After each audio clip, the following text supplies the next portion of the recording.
Croeso, hello, welcome back to Rob, Ryan, Red, the Wrexham podcast brought to you in association with Red 10 People Development. On today's show, we will talk transfers, TST, and the news that Wrexham could soon become the most valuable side in the Championship due to a new investment opportunity.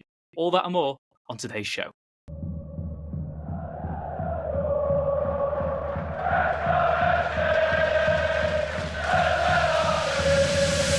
Rob, Ryan, Red.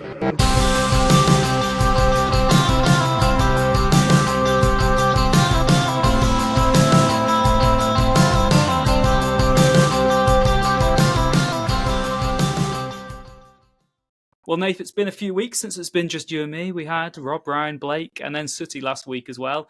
You were off on your travels. Where were you? You don't look too tanned, I must say. So no, I'm not the best. I'm not the best tanner, I'll be honest. And I'm off to Slovakia next week, which, while hot in Bratislava, isn't a tanner someone who makes leather? I'm not good at that either. So I'm failing on multiple tanning fronts. But I've never been one that's very brown. So don't expect me to come back from Slovakia nice and orange or bronze. No, I was in Poland for the Conference League final, which, by my reckoning, Wrexham are about 3 years away from a Conference League final, maybe. Who knows? But no, so I was out there. Ambition, some would say, Nave. I very much enjoyed listening to Sooty, and by all the comments, absolutely nobody missed me.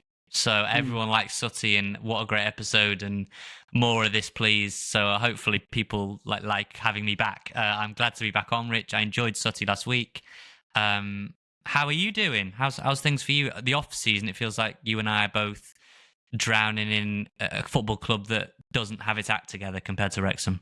Yeah, it's very different, isn't it? I feel like Monday to Friday is just work. And it's very weird now having all these free weekends. I think maybe that is part of the reason why I've been enjoying TST, which we'll get onto later in the podcast. But yeah, I'm just enjoying life, Nave. Just enjoying seeing Saturdays.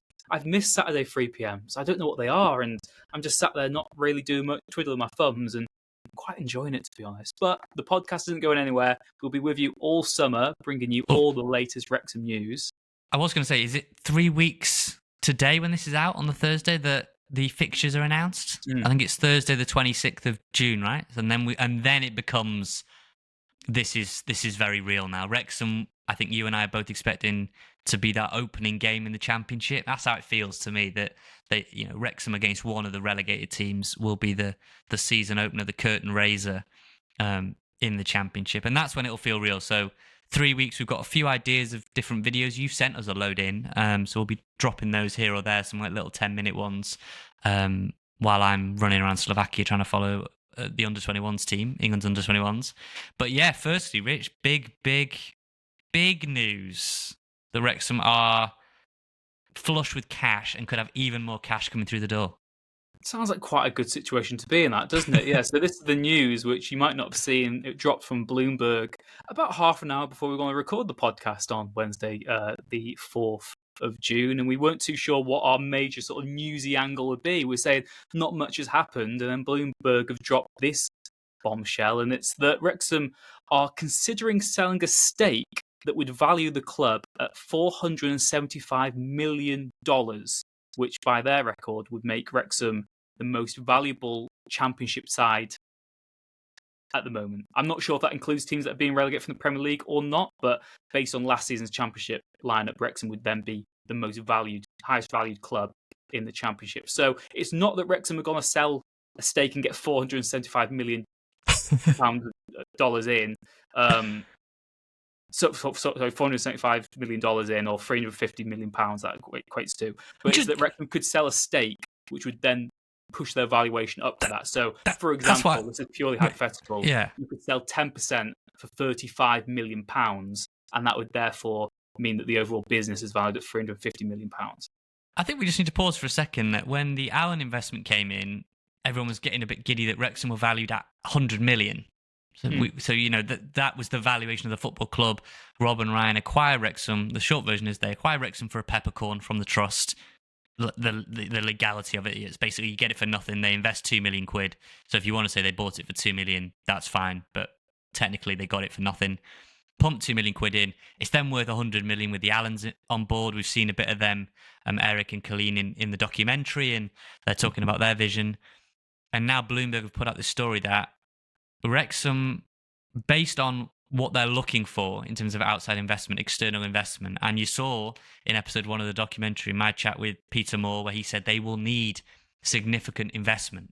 They will need investment to be a top-end championship club to compete in the Premier League. And this is, Wrexham are always looking a step above where they are. So that would be the Premier League. And you would need, Rich, as you know, a huge amount of cash. I mean, one of our transfer targets we're going to get onto later is on £150,000 a week. So you can see the level if you want to get to the very, very top. And Rob said on our podcast with Blake and Ryan and him that he wouldn't really be satisfied with 7th in the Premier League. So you can see where the money would need to go. Just think for a second, though, that Wrexham, based on what they're looking for and putting out there with these investment firms, are basically giving themselves or looking for an investment that would value them at nearly $500 million. Yeah. $500 million nearly. That's a lot of dollars. That is a lot of dollars. Yeah.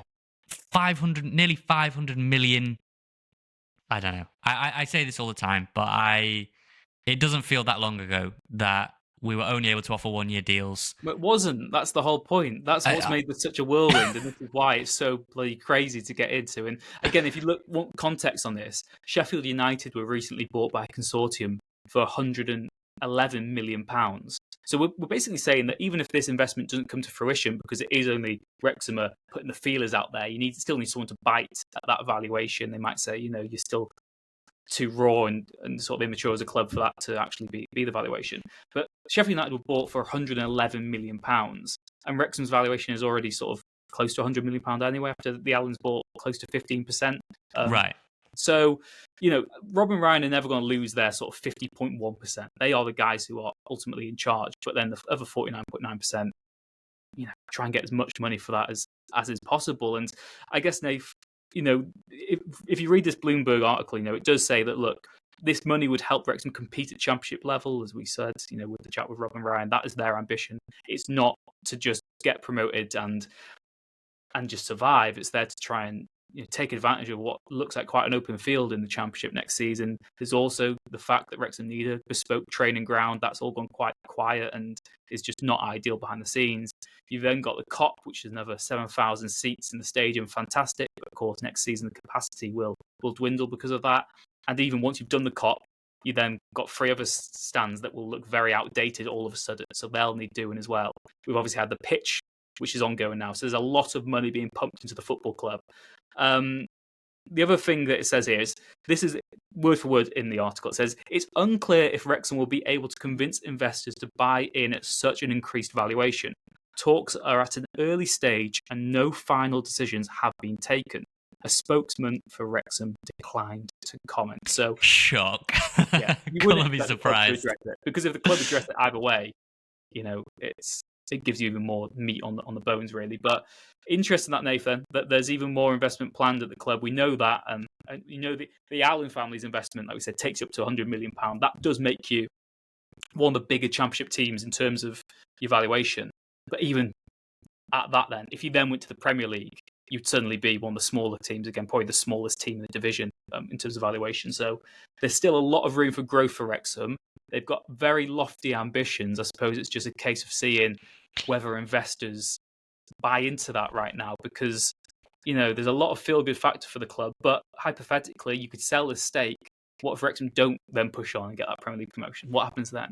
I see that, but if you're a very, very well-to-do investor and you're looking at it going, right, the kind of path has already been laid. A lot of the hard work has been done to get out of the 5th tier, and some people might say those are the easy steps. They're not quite as easy as you think. I know the money is valuable, but you've got to start it completely from scratch. Get the right manager in, which they did. Get the right players in, which they did, and it's worked seamlessly. And other people will try and replicate that in years to come, and it will be very hard to do. They might not do it. They might do it. We'll see.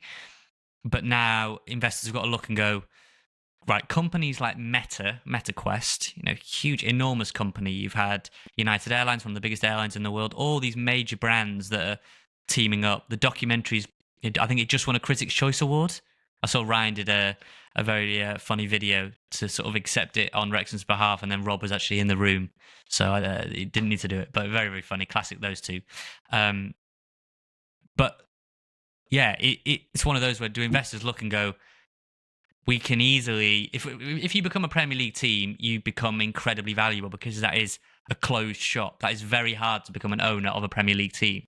So if those clubs ever go on sale, they're immensely valuable, particularly for American investors. They're always looking to buy these Premier League clubs, and there's always a flurry of interest whenever they do, especially if they're not one of the top elite ones where you're not talking billions, you're talking in the hundreds of millions.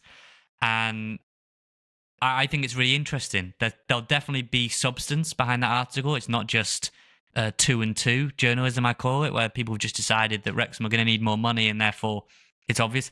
Someone from one of these investment firms will have given someone a tip, and that's where the stories come from, I'm sure. I think it's really interesting. You know, Necaxa and Eva Longoria in that investment group, I think it includes Mesut Ozil. I think they collectively own about, is it 5%, just under 5% of Wrexham, and I think vice versa.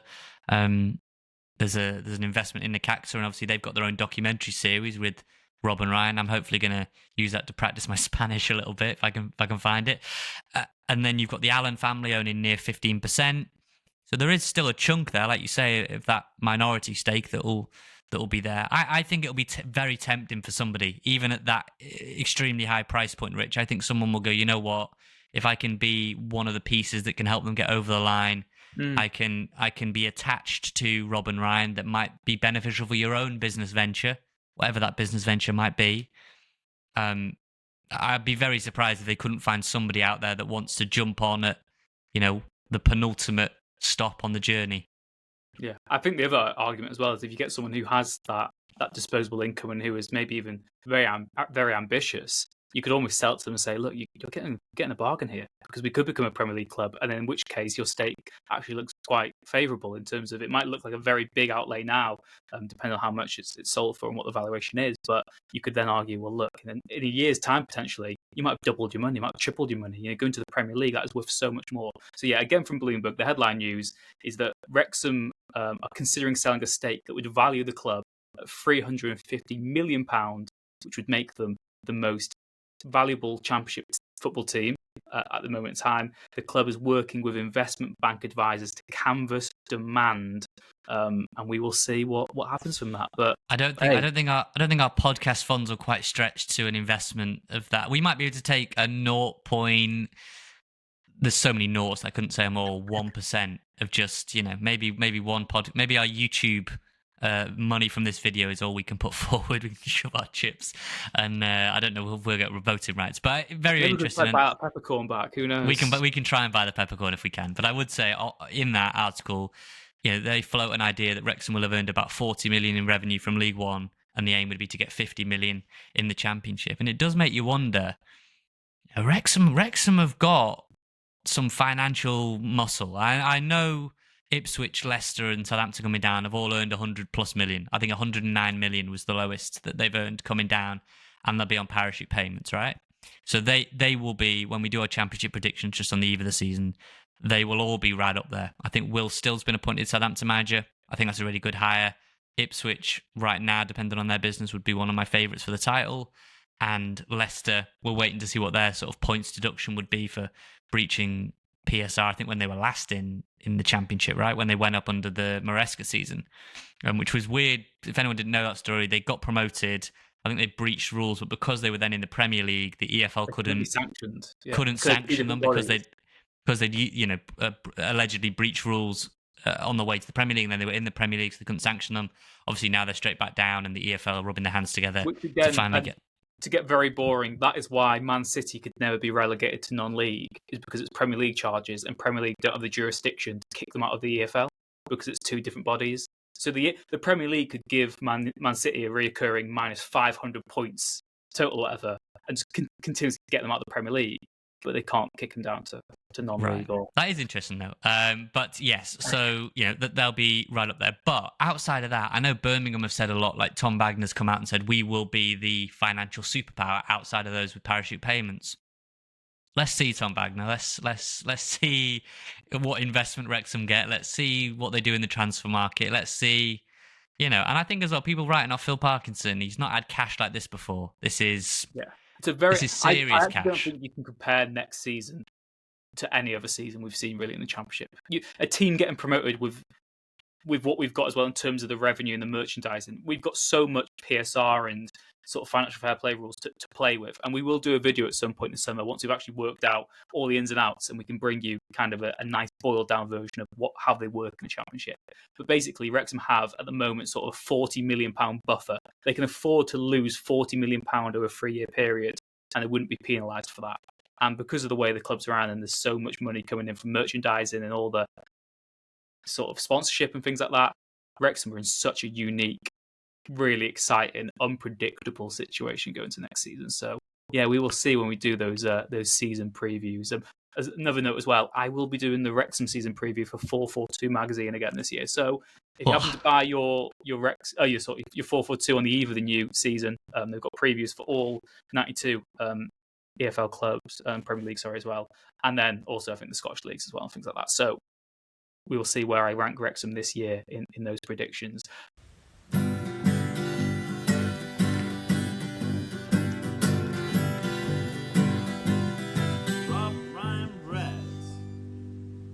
Nath, we've been getting our football fix elsewhere then this summer. TST, it's back. George Boyd's back. He's scoring goals. Wrexham are winning again. Yeah, what have you made of it so far? We're recording this in between the first and second game. Wrexham just beat, was it Athleticos? Real Athletic? God, what was the team called? But why are you trying to figure?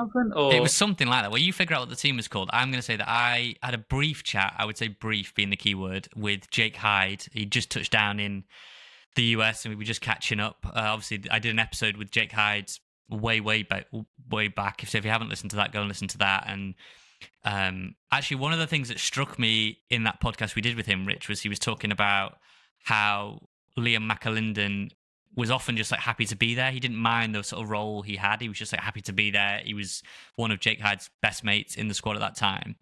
And from what I gather so far, like Liam McAlinden's been the life and soul of the TST party. Him and Tozer have just been joking around, and it does seem like great vibes. I know people might shrug their shoulders at that, but for me, it is very fun. Not much happening. We still haven't seen the kit that Ryan's really excited about, and there's still a Mofile shirt waiting for you at the club somewhere, Rich. That's still floating around. Yeah, where is my Mofile match? More, but there's no kits yet. We've obviously had season tickets now. The pitch is being redone. No transfers yet. So we're in that real lull period now. No fixtures to talk about or anything like that. So for me, I know people might roll their eyes at TST and target score, and I mean George Boyd and the Golden Fleece does sound like a sort of a film spin-off for Harry Potter. But I enjoy it. I find it fun. The Wrexham Welsh Warlords or something, weren't we? The Welsh Warlords, yeah. So you've got the commentator George needed the Golden Fleece and the Welsh Warlords. Yeah. One's like a kids' film, and then maybe I don't know. Is one sci-fi? It's got to be, hasn't it? I want somebody who's good at graphic design to come up with something, a cover for George Boyd and the Golden Fleece, and we will retweet that on social to share it if you have the energy and the time to do that. But I would love to see a mock-up of that. So Jake Hyde was just.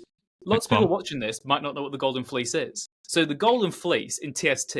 So as TST rules go, it's 7-a-side football. You play 2 20-minute halves. Whatever the score is at full time, you then play an overtime period effectively, where every, I think, 5 or 10 minutes, you lose a player. Every 3 minutes, you lose a player. Every 3 minutes, you lose a player. So it reduces eventually from 7v7 to 2v2. Does it? Or 1v1 even? 2v2. And the onus is on, it's called target score. So target score time, TST as well. And say Wrexham are winning a game 2-0, in target score time, the new target is whichever team gets to 3 goals first wins. So for Wrexham, it would be score 1 goal. For, I think it's Real Athleticos, who they played, it would be to score 3 goals. So in the Wrexham Real Athleticos game, the first one we watched, Wrexham were winning 2-1, went to TST. So it meant that the opponents had to score twice to win 3-2, or Wrexham could score once to win 3-1. Wrexham scored once to win 3-1. And because George Boyd scored the winner in, what's it called? Target score. Target score time. Yeah. Because George Boyd scored the winner in target score time, he gets presented a golden fleece, which is a scarf made by Adidas. And because he's got this scarf, he's entitled to lifetime entry to TST tournaments and the basketball equivalent, which was the founding sort of competition was made. Yeah. So, George Boyd and the Golden Fleece, it's quite the relic to have. It is quite the... I can assure you now, and if you're listening now and you listen every week, I can assure you now that George Boyd and the Golden Fleece will come up in the 2025 Big Fat Quiz of the Year. So note that one down. But Jake Hyde obviously scored twice. There's no offsides. Like you say, it ended up, I think, 4v4. And I just think TST, it is what it is in the sense of, like, it's not going to please everybody. It is a bit different. It's incredibly American in terms of the commentary and the razzmatazz around it. But if you're Tom Kelly, who was the standout player in the academy last season and was the player that scouts were telling me that Championship clubs, when we were in League One, Championship clubs were looking at. Obviously, he said himself in the documentary, he wants to be with Wrexham, he wants to crack the first team with Wrexham eventually. That's great news for us. But if you're Tom Kelly, if you're Callum Edwards, if you're Aaron James... I think Ashfield went out there previously, maybe last year. If you're able to just lean on players like Tozer or Mark Albrighton or Dave Jones or who else is out there that's got bags of experience that we've had, Espinoza in other years, but this time Mark Albrighton stands out as the one. Premier League title winner, played for Aston Villa as well. For whatever it is, a week or so, and the prize is £1 million. Even if you don't win the million, if you win the million, that's amazing. If you don't, I honestly think, especially for the youngsters, Alex Moore as well, Academy Player of the Year, I just think it's such a valuable experience. Like, just the little bits you'll learn. Yeah. And again, what I also love about it, because I'm part of that generation of maybe a UK fan. I used to watch Masters football all summer. I bloody loved watching Masters football. I suppose this is the more millennial version of that. You're getting a younger profile of players, you're getting more sort of celebrity teams, you're getting Sergio Aguero is playing on the opening day. There's an Atletico Madrid team with, I think, Diego Godin playing in it. You get the sort of hybrids. You've got, love them or hate them, you've got like #United there. You've got some other bigger teams, and you've got some of these teams that are sort of manufactured for that. And I love it because it is that combination you said of youngsters who get an opportunity, and then you get to see fan favourites back. You still get a few sort of crazy wildcard people where you're trying to work out who the hell does he know? Why the hell is he playing for Wrexham? Which I quite like as well, just for the novelty of it. You've got James Chester sort of pulling the strings. That's what I was trying to think of before. I was trying to think of another player, James Chester. Quickly, before you go on, I just wanted to say the goalkeeper, Abraham Rodriguez, who I think's been in around. What's that? He's made some good saves. Made some unbelievable saves. He's 5'8", so he's doing it out here for the Short Kings. Short Kings, mate. He's doing it for the Short Kings. He was unbelievable, I thought. I'd say sign him up. And like I said, I love the combination. I love the team building aspect of it. But what I was going to ask you, Nathan, is what's your dream 7-a-side Wrexham team? Say fast forward. Fast forward. Pick one. I don't know what I was trying to say. I was getting so excited by the thought of my team. Fast forward 5 years. What is like your dream Wrexham TST lineup? I want a core. I want 5 former Wrexham players and then two former Premier League wildcards. Okay. So maybe they don't have Premier League, I suppose, but people will know who it. Okay, wildcards. So goalkeeper seems a no-brainer. Ben Foster. That seems the ultimate TST. But then Mark Howard was the TST hero last year, wasn't it? True. But Foster seems like made for that. Like he in terms of the media, he would provide you the coverage. He seems like a match made in heaven. And he'd vlog it all.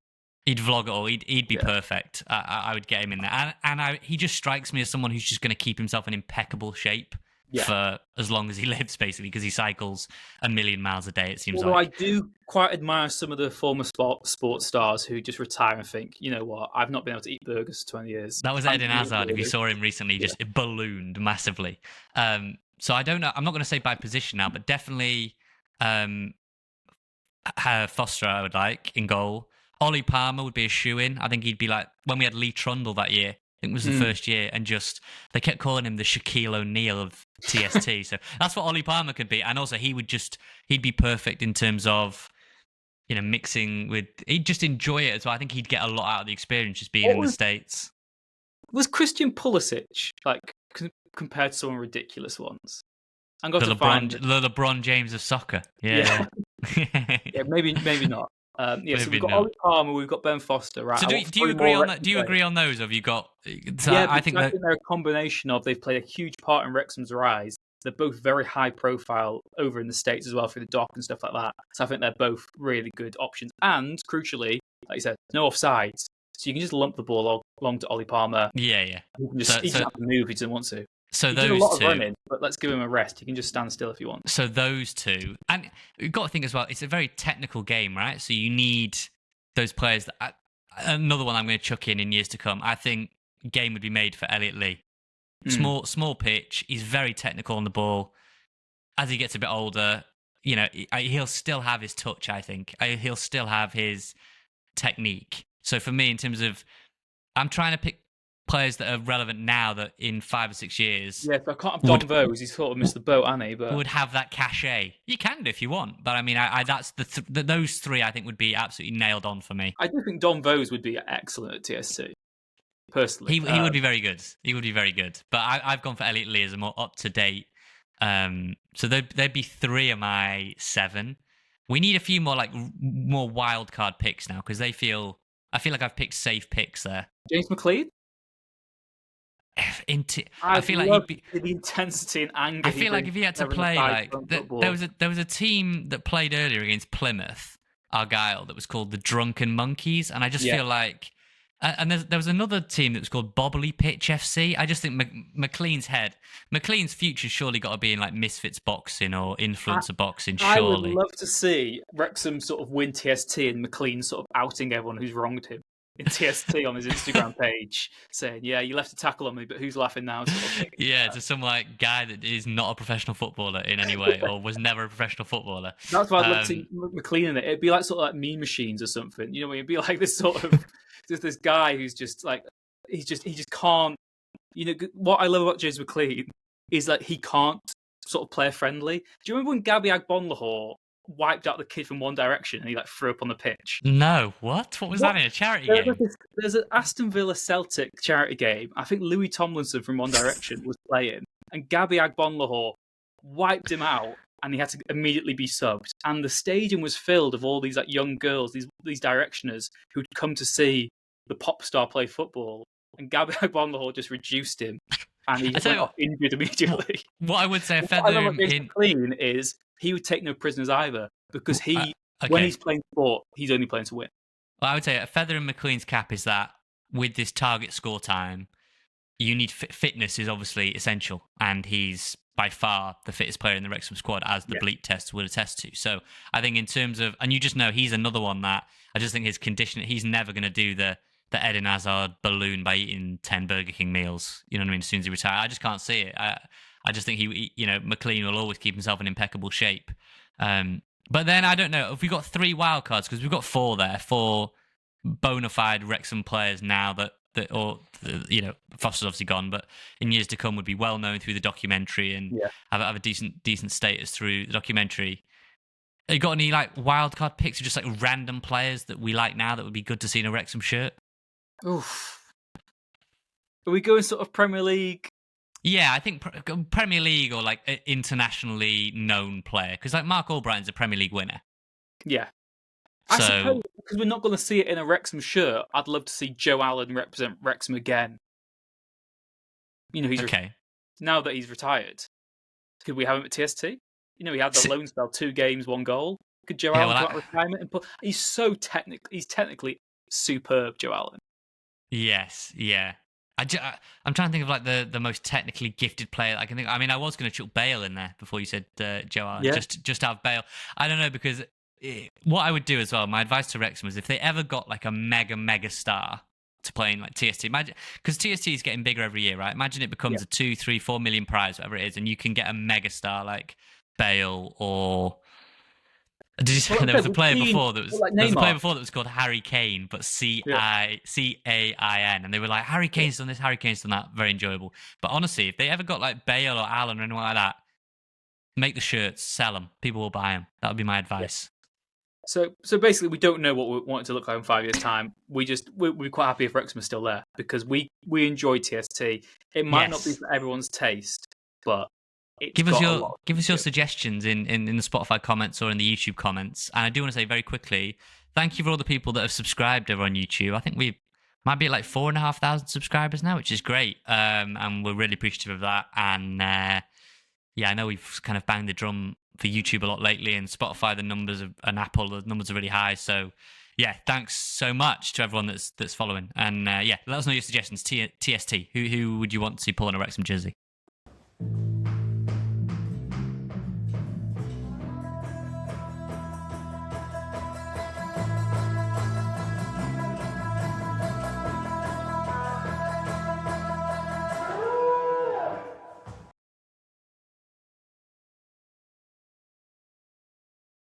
Right, Nath. People are only listening for transfers, aren't they? It's the time of year. It's all people care about. And we have compiled a list of every sort of, do I use the word credible? Every player we've sort of been linked with this summer so far. And there's been a sort of an official story written on those links. So there'll be hundreds of people in tweets and stuff like that. And I think tonight as well, we also put out a tweet saying, like, who is your sort of wild card Wrexham signing for the summer? Like, which player do you think we could go for? You know, it doesn't have to be that realistic. I'm going to read you quickly the list, and then should we go through the list and give a very quick evaluation of which ones we think might be likely and which ones we think are sort of pie in the sky at this moment in time. So, do you want to take it in turns, or do you want me to just go through all the names? No, I reckon just do it one by one and we can just have a brief chat. So the first name that came up, which was the most obvious example of 2+2 journalism I think I've ever seen, Jamie Vardy. Leaving Leicester City, that's been confirmed. He will not be playing for Leicester. He won't be playing in Leicester versus Wrexham for Leicester City. That much we can say. That's just never going to happen, is it, Jamie Vardy, Rich? I can't see it happening because Vardy's reasoning for leaving Leicester was he thinks he can still play a role in the Premier League. So I just don't think he would then want to play against Leicester for a team who you'd think would probably do worse than them in the Championship next season. You know, like we'll see what happens. But you'd say right now that Leicester will probably finish above Wrexham next season. That's not a mad take whatsoever. So I'm not sure why he'd leave them to then join Wrexham personally. I don't see the Vardy one. I've also think he's been linked with a move to Rangers as well. Well, a journalist who I respect a lot called Paul Hayward has done a lot of stuff and written a lot about Vardy. And in one of his pieces, he said that there was categorically no link between Wrexham and Vardy, and he didn't expect there to be any link going forward. Paul Hayward's a very good reporter. That will not be, in my opinion, that will not just be baseless opinion. That will be very well informed. So I think Jamie Vardy, I would give a very, very, very low probability of that one happening. Next up is Johnny Evans, just been released by Manchester United. What is he, 38, 39? Lives in the Northwest, of course. I just don't see this one happening. He's been offered, I think, a coaching role, sort of provisionally offered a coaching role at United if he wants to retire and help out behind the scenes. I mean, has he officially retired? I saw some people putting out that he had officially retired, so I thought that one was one we could safely strike off the list. Either way, we can say that one's not happening either, can't we, Johnny Evans? Yeah, it's just a no-go. I also think, you know, we had Sooty on last week, and what was important that he said is, look, if you look over last season, the age of our squad dropped a lot over the course of the campaign. And while I still think we might cherry pick 2 or 3, maybe 2 experienced players this summer, I don't think that's going to be the transfer strategy because you need to have fitness and that power and pace we spoke about, you know, in the Championship next season. And Johnny Evans is a very good footballer, but let's hook in another one here. But I know it's not in your list order, but Christian Eriksen. We watch, spoiler alert, myself and Dave cover Man United quite a lot, and we watch them week in, week out. Those players can't play twice a week. There's a reason they didn't play for Manchester United and they've both been released because they can't be depended to play twice a week. And particularly in the case of Christian Eriksen, who earns £150,000 a week, by the way, and has said he wants to leave the Premier League, he wants a new chapter and a new challenge this summer, he wants to leave England if possible. I know Wales isn't technically England, but I don't think he meant that.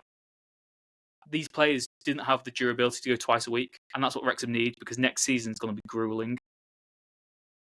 Yeah, and I look, they're obviously talking about, twice a week at Premier League level is different to twice a week at the Championship, but the Championship is still a very demanding and exhausting league, and those are players you can just check both of them off.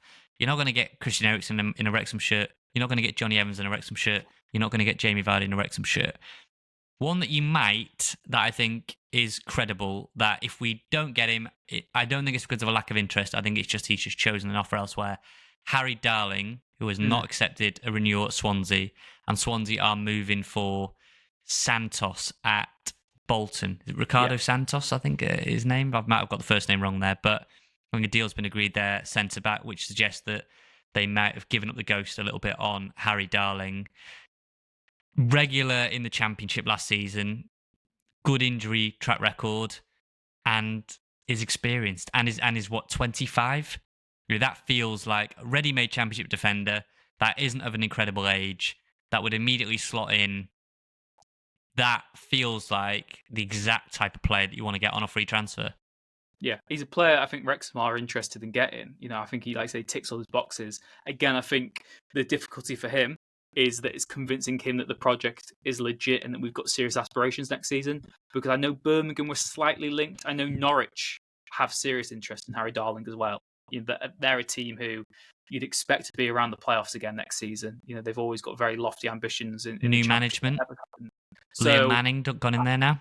So yeah, I think Wrexham will be in with a shout of getting him, but I think it's going to come down to that sales pitch. He will view it, Harry Darling, as I'm one step away from the Premier League. Which team is going to give me the best opportunity of reaching that and have a key role to play? So I wouldn't rule it out, but I think there is serious competition. Rich, the thing is on that is I actually don't think there's a wrong answer. If it's between Birmingham and Wrexham, if you want to throw Norwich in the mix, I think you can make very strong cases for either project being the best one. Birmingham are on a heater. They're on an accelerator with Wagner. They have a better squad than us right now. Yeah. And I think we'll be equally, if not more aggressive in the transfer market. It'd be very similar, I would have thought. If not, they'll be a little bit more ambitious. So that is a very appealing project. They've already gone and signed. I think they've got a loan agreement for England's under-21 keeper, James Beadle. Very good signing. He was at Sheffield Wednesday from Brighton. So, and I think you can make a strong case about Wrexham. We said at the top of the show, a football club that would be the most valuable in the Championship. Even we're not sure if it includes the relegated teams, but the most valuable team worth nearly $500 million. I mean, it's pretty exciting. And I don't care what anyone says. The appeal of having the number of Ryan and Rob will still hold some weight, even though you go up and it is about salary and it's about personal terms and what you can offer these players. That does hold some weight. Yeah, I think what's interesting on this one is it's the chats he has with Parky and the board, really, because Rob and Ryan are going to give you a very easy sales pitch. Look, we want to get to the Premier League as quick as we can. We're going to make you a star. We can do anything to support your family. You can be our friend. You can be the documentary. But it's what the management's actually saying, because last season Wrexham weren't going for promotion until November, and they switched that target to say, look, we were in the mix, let's go give it a good shot. And next season, it depends what the board is selling these prospective players this summer. Are they saying, look, we're going to come and give it a good go, we won't get relegated, we'll give it a playoff push, because it's only sort of 10 points between relegation and the playoffs sometimes in the Championship, that's how tight it is, and we'll just be in the mix?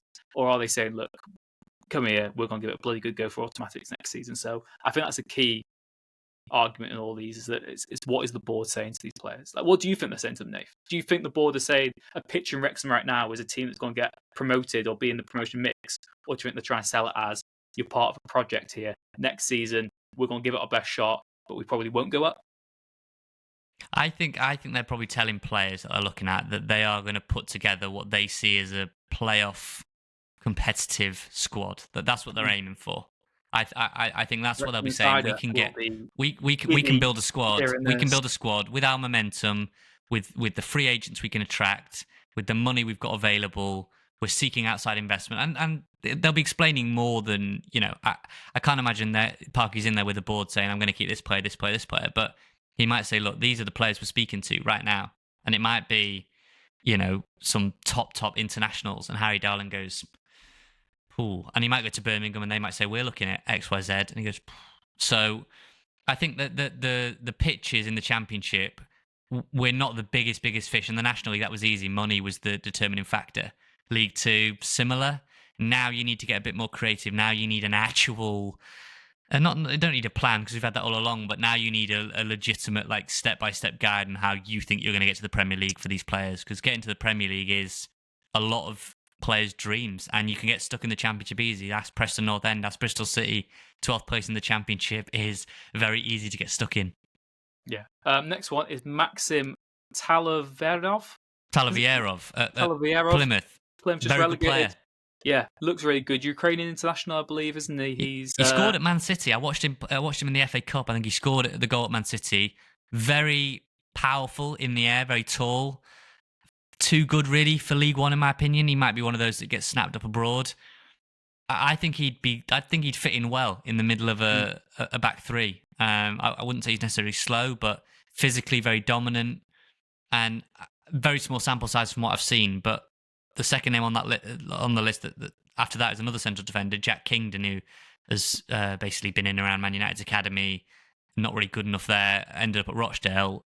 Someone like Talavierov would be that's a solid signing. But for me, I don't know whether that's a bottom end Championship signing rather than Talavierov, and that's okay.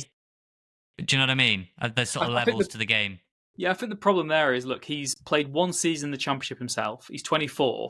It's just a very inexperienced back three if he's the experienced one alongside Max and Brunt. I'd actually think that the one position where you can go for a veteran is centre-back this summer. I think it's the one where, because you've got two really raw players either side. I know you've got Dan Scarr in reserve, but I don't think... I guess Talierov is a similar... he replaced Dan Scarr at Plymouth, basically, didn't he? Because Dan Scarr at least had promotion and he came in. So... he'd be an upgrade on what we've got in terms of central centre back, but again, I don't think he's the top end of the Championship caliber. You mentioned Jack Kingdon there as well. He's a good young player at United. I don't think he's Championship quality right now. And I also think that there's a few players we could buy and potentially loan out this summer. I really like the look of the Welsh kid at Oldham on loan from Barnsley. Oh yeah, his name is I couldn't even. It begins with a V. It's very good player. I should have had his. Just drop that on me. I've got a long list of names that doesn't include him. No, but in terms of like players like that, I think there's some really good players that we could have picked up, like Jack Kingdon, maybe if you're still in League One, and you can give them some time. But I just don't think we can afford that next season. I think it wouldn't surprise me if we did sign someone who's young and basically send them straight out on loan. But I'm not sure. I'm not sure. Well, look, Fowle's going to go out on. Fowle's going to go out on loan, right? I think Aaron James will probably go out on loan. I think Ashfield probably goes out on loan, which I think will do him the world of good. He's probably our most promising young player. The likes of Tom Kelly will be kept around the academy, I would have thought, and just get to grips with things. But Ashfield's probably beyond just playing reserve football and academy football now, and we're not in the Virtue Trophy either, so no games in him for that. Vimal Yorganathan. Yorganathan, wow, good player though. Good player. Really good. I think he's from the North Wales coast, isn't he? Maybe in Flintshire. Right. Yeah. I think he's like from somewhere like near Dizzer or somewhere. But the thing is, we went down that route with Fowle and barely gave him a kick, and so you'd expect Fowle to go out on loan this season. So I think first season in the Championship they're going to be looking at ready-made players, and a few that we got linked to that is on this list. I'll do three in a row. Patrick Bamford, Ryan Hardy, Callum Robinson, all vastly experienced in the Championship, all forwards. Callum Robinson obviously been at Cardiff, Hardy at Plymouth, Bamford at Leeds. So all of them, one way or another, have gone out of the Championship, right? Or unless Robinson's not still at Cardiff, but I think he is. So all of them two of them have dropped out of the Championship. One's been promoted out of the Championship. Of those, Ryan Hardy's been linked now in 2 windows. I would say that there must be some, there's no smoke without fire there. There must be some level of interest there. Bamford, I just think is a name that's been floated about, feels a little bit 2+2 again. And Callum Robinson, that is the type of player that I could see them going for. That's like bona fide Championship player. Yeah, I think again that is the way that you sort of improve Wrexham at this moment in time. I remember Humphrey saying this when we were in the National League before we'd had any promotions, and his sort of theory was: look, if you buy players who of a certain level, eventually you'll kind of get there and settle there. So if you buy a team of established championship players, you'll become an established championship club. Right. That is kind of it's a very rough metric, but I think that's what we need. And again, we've said this before, that look, our best players are kind of players who have been binned off by championship teams in the past. So even the superstars of this current Wrexham team probably aren't top-end championship players. And that is the harsh reality. I think some of them can raise their level if they're in a team that's built properly and can give them that elevation. Someone like Ollie Rathbone, I think, has got a lot to give. I can't see any reason why he can't be an excellent championship player as well. But, like I said, we look at people like Ryan Longman, who was binned off by Hull so they could sign Gelhardt and Louis Barry, and Hull survived on the final day of the season. So, and then Dan Scarr, again, like we said, he's a player who, towards the end of the season, was excellent, but Plymouth got rid of him when they got promoted and they got relegated. Right. So there really is a massive gulf in quality, and I think that's what Wrexham needs to do. So Bamford, I wouldn't be too sold upon. I don't think that's not going to happen. Bamford's not going to. So the idea is to debunk some of these. Bamford's not going to happen. Hardy and Robinson, those are ones that I don't think are outlandish to have in the conversation. I wouldn't personally. Maybe I'm being a bit greedy. That I would say I would aim higher than Ryan Hardy. Yeah, I would aim for a different caliber of striker. But Callum Robinson, I think, is one that I could definitely see being linked all summer until he gets a move elsewhere. Yeah. Next on the list is Tom Cairney. I know where this story came from. Let's put it that way. I know that. Look, he's been offered a new deal at Fulham. Maybe that's what he was after all along. Who knows? He's getting a new deal at Fulham. They've released, I think, Carlos Vinicius and Willian. And Cairney's someone they want to keep around. So he's got that option. It would cost a lot of money to get him to the club. He'd also have to relocate, so you maybe have to give him quite a big sign-on fee, big agent fee as well. I don't see that one happening. Really don't see. So wait, you're telling me that Wrexham is being used as a negotiating tactic now? Who would have thought it? Wow, unbelievable! So we're just being used as a pawn in a game of chess for Cairney to get offered a new contract, which he has been offered a new contract. So again, it was a funny one because it came out, and that was like the first real we both know the reporter that wrote that, Mike McGrath in the Telegraph. Very, very high level reporter, and this is no longer Wrexham Insider or Football League World. Like, this is Wrexham being linked with a player at the top of the game, Premier League captain, and I think that really sort of everyone sat up and took notice there of like, okay, these guys are serious. It's a story that works well for both. It works well for the player getting a new deal. 100%. Also works well for Wrexham to say, look, we're serious. Yeah, exactly. But I would be sceptical if that one come to pass. One, I wouldn't be so sceptical, and you and I disagree, and we'll probably disagree now live on air as we did off it. Davies Keeler-Dunn, my understanding there is no club has submitted an official offer for Davies Keeler-Dunn yet to Barnsley. But a fee in the region of $2.5 million to $3 million, that is the price point where you will get a deal over the line. I'm told that Parkinson has sort of made an inquiry. He knows the price. And now it's a waiting game. Hull, quite keen. I think Oxford as well, are quite keen. So there's a handful of championship clubs that are looking at Keeler-Dunn. But so far, no official bid sort of lodged to Barnsley, lodged to his representatives or anything like that. So I personally think at $2.5 million, I would roll the dice on Keeler-Dunn in the Championship. I would. I think he'd give you great creativity. Team of the year in League One. Was a top 3 player in the division in the official awards at the end of the season. 16 goals maybe or something like that. 10 assists for Barnsley. I know he's probably playing a little bit further forward, but I think in terms of an Elliot Lee upgrade, a good age point, prime of his career, I think that'd be a very smart signing. Yeah, I think you're not so sure.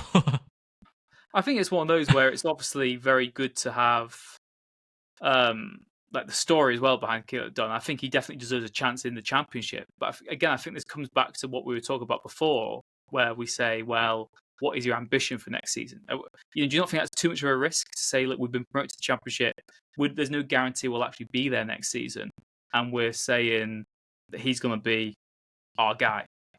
Do you know what I mean? I know he's very good at Barnsley, would you say you just said Rathbone would be a good Championship player? Do you think Rathbone's a better player than Keeler-Dunn? Yes. I think Keeler-Dunn, I know he's 27 years old. I feel like that Barnsley team was sort of built around him, where he was just the main focal point. Everything went through him. And I just think if you put him in that Wrexham team, it's a completely different role. I think he's a very good player who deserves a championship opportunity. I just don't think he's the guy for Wrexham. I just can't imagine him being the guy who's performing every week, getting those moments, getting those contributions to games. I think it's a very different situation.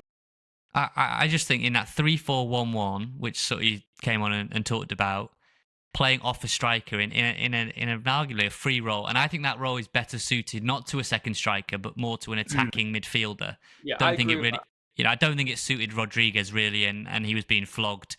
And I know Sutties is like number one fan, so he came on and last week defended Rodriguez to the hilt. I actually think that is a role that suits a player like a McAtee or a Keeler Dunn, or there's obviously players in the Championship, Jack Radoni, or obviously Maddison's been in the Championship for James Maddison when he was at Norwich. Those kind of players that just, if you give them that little bit more space, I think they can play off a striker and do really well. I just think there's an elevation still in Keeler Dunn, and I think in Championship money, £2.5 million is not a lot, really. I know it's a lot to us, but in terms of Championship finances of deals, that's not a lot. Let us know. Comments below if you watch on YouTube. Would you take Davis Keeler-Dunn at Wrexham next season? You saying he'd be a starter then, Nath? I would sign him and start him, yeah, in Championship. I wouldn't mind him as a squad option. I'm just not sure I'd have him starting, genuinely. And I think that's just because I just think we need to be aiming higher, personally.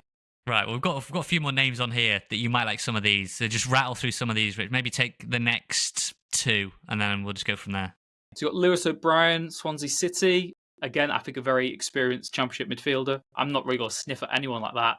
Would he come in and where's it? Do you mean what? Lewis O'Brien was linked to, in the same sentence it said there was interest from obviously Swansea again, Wrexham, I think West Brom and Valencia. Yeah. So, he'd come in and be that's a turmoil, aren't they? Still, he'd come in and be an immediate starter, wouldn't he? In midfield. Yeah. Let's just be realistic. Who? Any of the other current midfielders that would start for you in the Championship? I think we'll start with Dobson and Rathbone starting. It sounds harsh. With respect, if we want to achieve what I think they want to achieve in terms of a playoff push, Taylor Davis, you can't. I just don't think you can go into the season starting with George Dobson as. I think you can start Rathbone, and you need two. The campaign he was, but he's never played outside of League One. Consider me a skeptic then. I love George Dobson as a bloke. He was brilliant for us in League One. I just think if you want to be that kind of top 5, top 6 team in the Championship, I think you need two. I think playing off the, because the thing is, if you're doing that, he's in that one off the striker role, you've still got 3 midfielders on the pitch, and I think you can upgrade both of those significantly. If it's not Kearney, it can still be someone really, really good. And we've said before, Rich, on previous podcasts, that for me, the midfield is the key area of focus, more so than any other area on the pitch. I think that is what will make or break you in get a top low knee in. I think I said Tyler Morton, didn't I? And then I got shot down on social media. Everyone saying he's going to play for Liverpool or he'll go to Leverkusen or somewhere. There are top midfielders about that. I think if we could just get 1 or 2 of them, that will completely transform our team. So I'm saying if we start Rathbone, there's 2 others I would be looking at changing. So Rathbone, O'Brien, Keeler-Dunn, you happy? I would be playing Keeler-Dunn further forward, so there'd be one other midfielder in there maybe. Okay. Maybe I'm just getting greedy. Who else have we got in here then? We've got Lewis Brown, Aaron Creswell. Links with him, obviously released from West Ham, another very free agent player. Is he? He seems like a more suitable option than James McLean at left wing back, but has he got the? He's a very good player. He is a very good player, isn't he? I still think very good player. I still think you got to remember that it's so easy in this sort of media world we live in that if anyone doesn't light up the Premier League, you just immediately think they're a flop or they're not very good, and then they drop down to the Championship and they just run it. I think Aaron Creswell will be a very good signing. Again, I don't think he's the most exciting in terms of because he's an old former sort of Premier League player. Yeah, but I think he's an upgrade on James McLean. Fantastic delivery into the box, really good at set pieces, and another sort of model pro. You know, he's had a career at the top level. He's won trophies as well with West Ham, of course. So, you know, he's someone that I think would be a good acquisition. And what, are you from Merseyside, I think? So, you know, it's localish to home. I think he'd be the type of free agent that if you could get on, he'd be on decent money. He's been in the Premier League for a long time, but he feels like one that wouldn't be the most surprise. Whereas Christian Eriksen's just a complete non-starter. I don't think you could say Cresswell's a complete non-starter. I don't think you can say there's no chance of Aaron Cresswell joining Wrexham, which would have been mad to say a few years ago, but I don't think it is now. I'll pick two others that are of that same bracket because there's a name that we'll come back to. Ben Davies, who we mentioned in our 10 players to... Now, we just chucked that one out there, Rich, as like 10 players we would like Wrexham to pursue. And then there was a story about that Wrexham were interested in that move and were looking to have talks for Ben Davies, which sent Swansea fans into a meltdown. And Craig Dawson was the other kind of veteran centre-back from the Premier League. There was also linked to Derby County. Ben Davies and Craig Dawson, and Aaron Cresswell, really. You've been saying that experience at the back makes a lot of sense. All of those three, I know Dawson's about 35, Ben Davies would be the dream one. What have you made of those kind of names? Yeah, they're the ones I like. They're the ones that I can see credibility in because you look at the sort of, I just think they're so proven and they can, to an extent, have the support of Brunt and Max aside them doing a lot of the legwork. You can get your wing backs to cover a lot of ground. A very good centre back can make up for the lack of sort of pace at times by reading the game really well. Ben Davies has still got legs on him. Craig Dawson, reads the game so well anyway. And again, this is what I mean, that some of these players might not sound that exotic and glamorous, but then you sort of you drop them into the team from the level they've been at, and you'll be blown away by just how they read the game, their approach to it. And we've seen again with James McLean the conditioning of these players. Stephen Fletcher as well. I know he wasn't capable of having the impact we wanted all the time, but these guys take good care of themselves and they would be up for the challenge. And yeah, I'd love to see someone like Ben Davies or Craig Dawson. I think there is credibility in those sort of links. So, we've said it, that's the area you need experience. And you look at Wrexham's preferred back three next season, you'd have two youngsters either side of someone who can teach them, who can educate them, who can mentor them, guide them through games, and someone who's vocal as well. And I think that's what you need. Oh, Ben Davies would be unbelievable. The last three on here then. So one of them is an Irish kid that I think came out today on the day we record. Shay Reid, might be at Cliftonville, was linked to ourselves and Preston North End. Project player. I know we've been linked to, was it Ronan Hale in the past?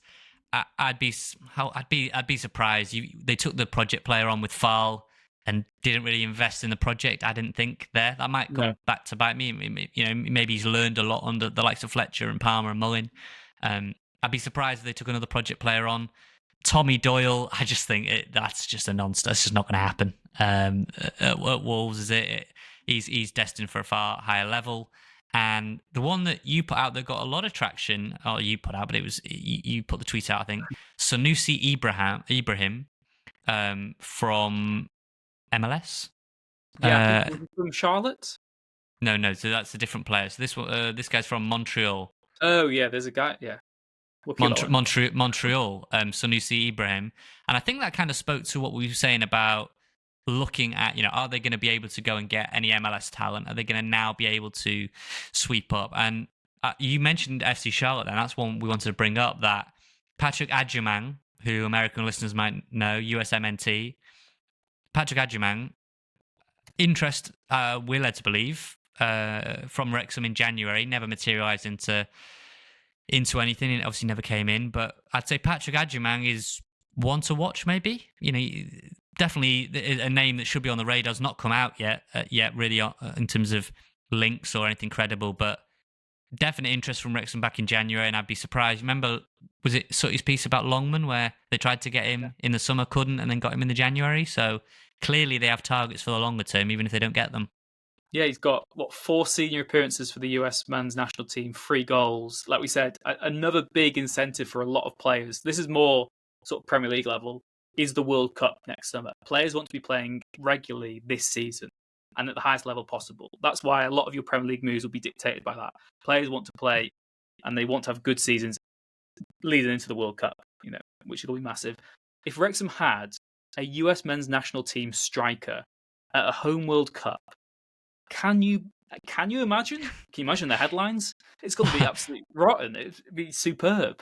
I've just decided what my hear me out signing is. That we put that tweet out. Who's Wrexham's wildcard signing? Heung-min Son. Because Wrexham did He that wants whole to leave thing Scotland, of doesn't he? He finally wants something. he's leaving, probably links to Saudi Arabia. I think the Telegraph wrote. Ben Davis is very good friends with him, so Ben Davis and Heung-min Son, make it happen. Yeah. And score at Bramall Lane, do the celebration. Hey, it makes so much sense, doesn't it? Football cinema. So that's my hear me out signing. If anyone's commenting, Heung-min Son, that's my hear me out. Yeah, that will bankrupt the club, Nath. But I admire it. So yeah, let us know as well. Like I said, on social media, we did put out your wildcard Wrexham sign for the summer. If you've got one, let us know. We've gone through that list there. Any players you think we're wrong on? What do you think of Davis, Caleb Dunn? Do you think Wrexham should go for Agimang over in the MLS? And yeah, just let us know. Transfer news. Like we said, we have the investment at the beginning, a little bit on TST and transfers, and we will bring you as much transfer news as we can this summer. We'll react to any deals as and when they come. Hopefully as well, like you said, we should get more pre-season fixture news. We should get the kits soon enough as well. And yeah, it's a very, very exciting time, Nave. Wrexham not only heading back to the Championship, they might be the most valuable club when they get there as well. That's a very careful distinction between the two. But yeah, what you got planned this week? No more. I guess you will have watched TST by the time people listen. Yes, I will have. Am I staying up? Probably I am staying up to watch it. So we won't make the edit. And then it's obviously the women's team are playing. I think Mia Roberts is in that group. No current Wrexham women in that one. Del Morgan's obviously playing as well, and various other folk that have been drafted in from Canada and the US. So that'll be great for them as well. And obviously after the Hong Kong tour as well, lots of great opportunities. Mia's on a little world tour at the minute, bless her, which is great. All the holidays rolled into one. So yeah, very much looking forward to TST, and then I got to get myself ready for Slovakia. So if you see me next week, I will have a different backdrop somewhere. I'll be somewhere in Bratislava. So release the kits. If anyone's watching at the club, release the kits. We want to buy them. We want to see them, and we want to get excited for the new season. So yeah, if anyone puts any credit into anything I say, please release the kits. Thank you very much. Yeah. And if anyone's listening from the club, please send me my Mo File shirt. It's probably on me, actually, to contact them or to go collect the shirt. But I need that. I need my Mo File shirt. I want to have it proud of place in one of our future podcasts. Thank you very much to all of you, wherever you are in the world, as always. Please do leave a like and subscribe if you're new around here. If you haven't done so, it's the best way for you to give back to the pod. We really do appreciate all your support. And keep your emails coming in as well, robryanred@gmail.com, or go onto our website, contact us page there. We've got more time now to get through the mailbag, so if you can get some in, we will try and answer them in the weeks that are ahead. Thank you very much to Red 10 People Development for their support and their sponsorship of the podcast, and of course to Wrexham-based band Hypnotic for the music that stings. Take care. We'll see you in the Championship. The Wrexham AFC podcast with Nathan Salt and Rich Faye.